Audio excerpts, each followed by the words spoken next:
कभी सोचा है कि दुनिया के सबसे अमीर और सफल लोगों में क्या समानता होती है?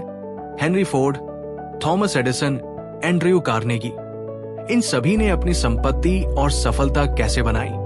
क्या ये केवल किस्मत का खेल था या फिर उनके पास कोई ऐसा गुप्त सूत्र था जो आम लोगों को नहीं पता? दोस्तों, क्या हो अगर मैं आपको बताऊं कि एक व्यक्ति ने 20 वर्षों तक दुनिया के 500 से अधिक सबसे सफल लोगों का अध्ययन किया और सफलता का सटीक सूत्र खोज निकाला और फिर उस सूत्र को एक पुस्तक में लिखा जिसकी अब तक 10 करोड़ से अधिक प्रतियां बिक चुकी हैं। आज मैं आपको एक ऐसी ऐतिहासिक पुस्तक के बारे में बताने जा रहा हूं जो केवल धन कमाने का तरीका ही नहीं सिखाती बल्कि जीवन में कुछ भी हासिल करने का एक संपूर्ण मार्गदर्शन देती है। इस पुस्तक का नाम है थिंक एंड ग्रो रिच और इसके लेखक हैं नेपोलियन हिल। नेपोलियन हिल की प्रेरक कहानी। नेपोलियन हिल की कहानी अपने आप में बहुत रोचक है। सन 1908 में जब वे एक युवा पत्रकार थे, उन्हें दुनिया के सबसे अमीर व्यक्ति एंड्रयू कार्नेगी का साक्षात्कार लेने का अवसर मिला। साक्षात्कार के दौरान कार्नेगी ने नेपोलियन हिल को एक चुनौती दी। क्या तुम 20 साल लगाकर दुनिया के सबसे सफल लोगों का अध्ययन कर सकते हो और सफलता का सूत्र खोज सकते हो? नेपोलियन हिल ने ये चुनौती बिना किसी पारिश्रमिक के स्वीकार कर ली।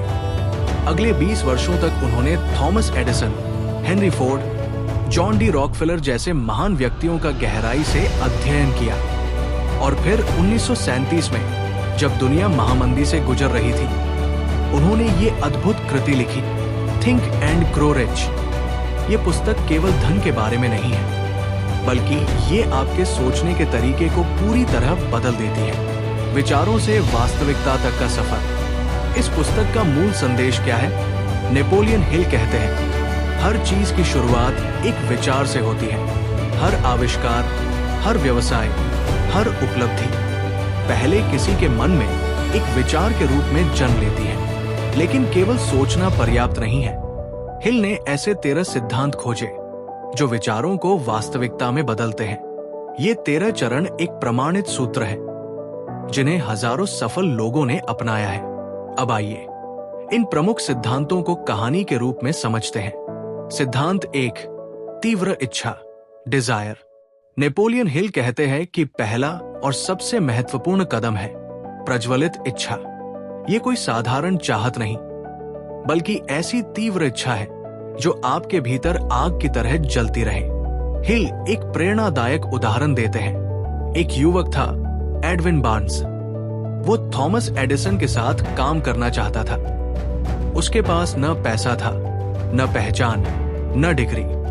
लोगों ने कहा यह असंभव है, लेकिन उसकी इच्छा इतनी प्रबल थी कि वो बिना टिकट मालगाड़ी में चढ़कर एडिसन की प्रयोगशाला पहुंच गया। एडिसन ने उसकी आंखों में जुनून देखा और उसे एक छोटी नौकरी दे दी।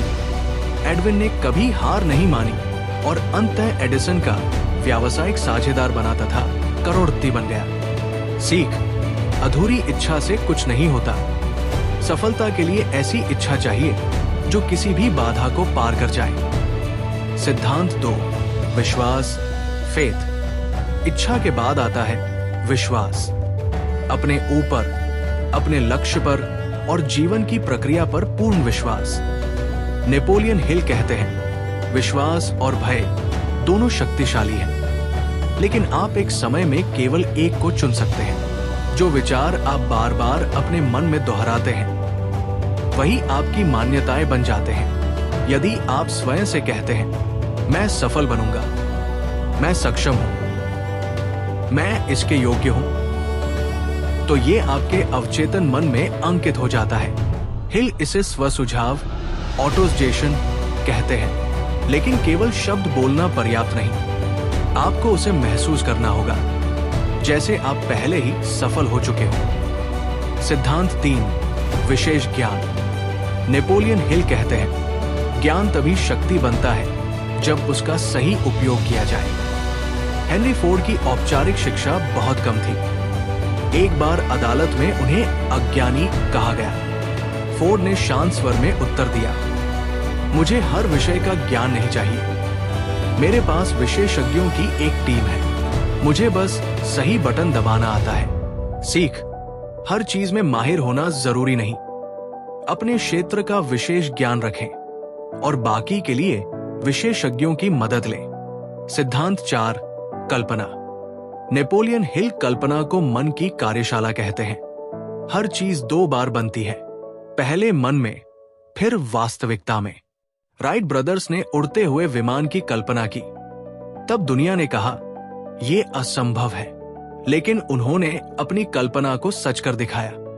हर दिन अपनी सफलता की कल्पना करें। आप कहाँ हैं? क्या कर रहे हैं? कैसा महसूस कर रहे हैं? सिद्धांत 5, संगठित योजना। सपनों को साकार करने के लिए ठोस योजना चाहिए। अपने लक्ष्य को छोटे छोटे चरणों में बांटिए।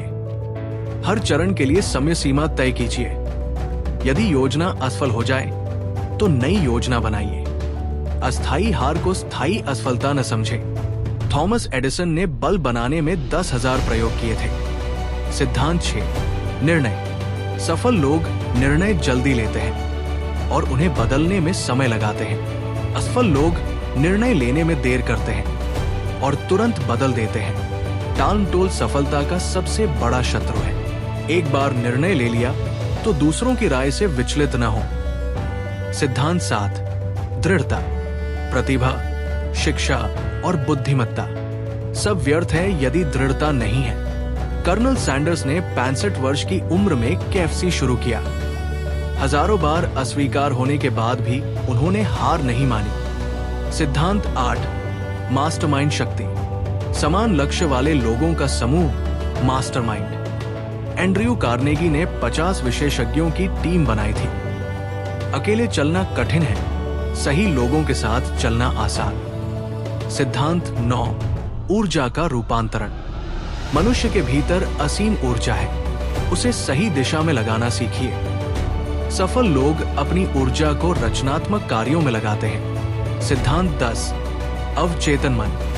आपका अवचेतन मन उपजाऊ भूमि जैसा है। जो विचार बोएंगे वही उगेंगे।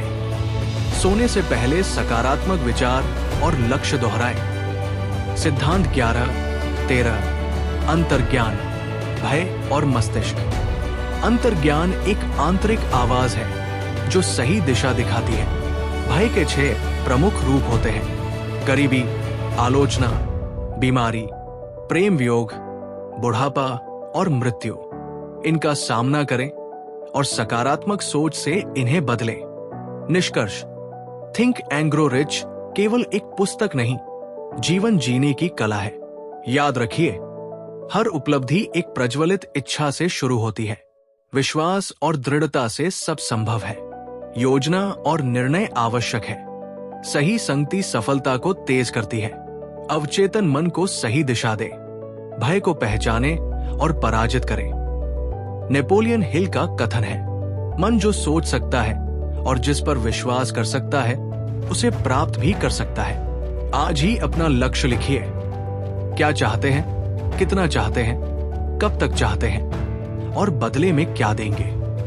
याद रखिए, आप वही बनते हैं जो आप सोचते हैं। सोचिए बड़ा, विश्वास रखिए उससे भी बड़ा और कर्म कीजिए पूरे साहस के साथ। धन्यवाद। सीखते रहिए, बढ़ते रहिए और समृद्ध सोचते रहिए।